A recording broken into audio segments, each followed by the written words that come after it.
it takes two sides to be sensible. I've said it all along. I hope the fight happens. I think there's experienced sides on people on both sides.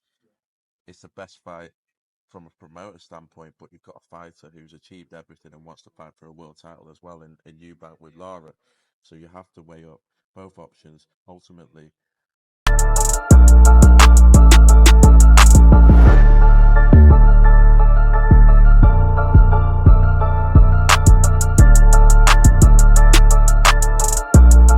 iBoxingHub, joined by Benn. Shalom, Benn. Successful night in Liverpool? fantastic night.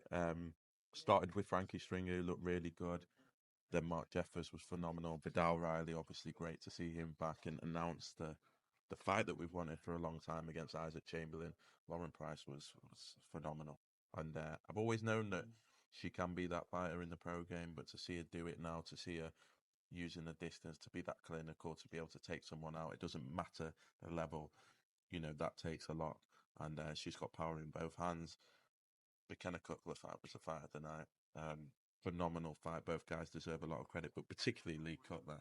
He's had such a hard year, I tell you, like trying to get fights. In the end, took a Stevie McKenna fight that no one else wanted to fight, no one else wanted to take, and he managed to put him on the canvas twice. He came back. What I thought he was down up until the 6-7, came back and won a great fight. But the main event, Natasha Jonas rolled back the years again, looked phenomenal. For me, a flawless performance. And as she said, she feels like she's still learning, still getting better, which sets up a huge fight next year. So a great night.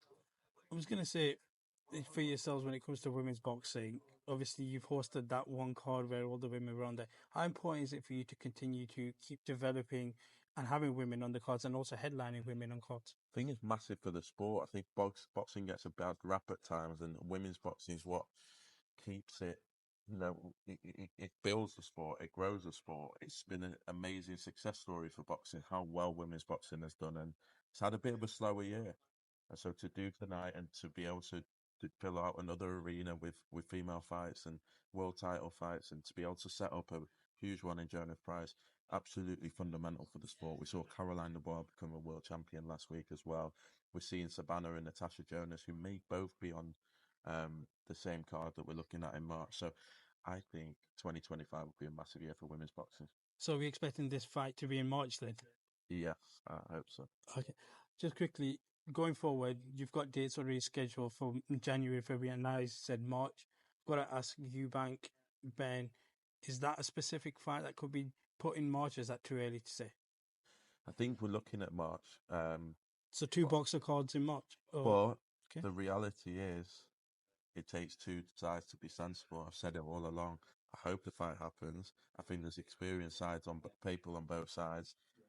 It's the best fight from a promoter standpoint, but you've got a fighter who's achieved everything and wants to fight for a world title as well in Eubank with Lara. So you have to weigh up both options. Ultimately, let's see what happens. If the other side's sensible, I'm sure that fight happens. Benn, thank you for your time and enjoy your holidays. Cheers, mate.